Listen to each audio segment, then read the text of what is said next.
सांप और मेंढक की दुश्मनी।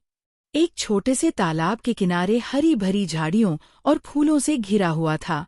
इस तालाब में कई तरह के जीव रहते थे, मेंढक, कीड़े, मछलियां और कभी-कभी छोटे जानवर। सभी खुशी खुशी रहते थे। मगर तालाब में एक पुरानी दुश्मनी भी थी, सांप और मेंढक की। मेंढक टॉमी बहुत निडर और चंचल था। वह दिन भर तालाब में कूदता फांदता और अपने दोस्तों के साथ खेलता। लेकिन तालाब में एक चालाक सांप था, नागराज।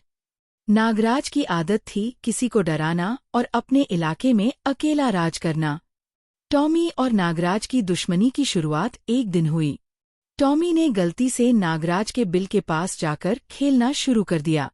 नागराज गुस्से में खूंक मारते हुए बोला, "ये मेरा इलाका है, यहाँ मत खेलो, नहीं तो।" टॉमी ने डरते हुए कहा, "मैं सिर्फ खेलने आया था, मुझे कुछ नहीं करना।" लेकिन नागराज नहीं माना। उसने टॉमी को डराने की पूरी कोशिश की। इसके बाद से दोनों की दुश्मनी बढ़ती चली गई।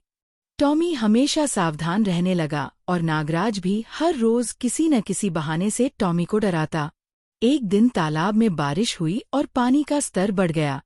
टॉमी अपने दोस्तों के साथ खेलने निकला, लेकिन अचानक बारिश की तेज बूंदों में वह बह जाने लगा।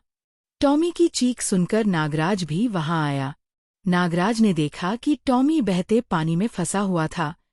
अब नागराज के पास मौका था, वह उसे डराकर भगाने के बजाय मदद कर सकता था। कुछ पल सोचे और फिर वह तेजी से पानी में कूदा और टॉमी को अपने फन से पकड़ लिया।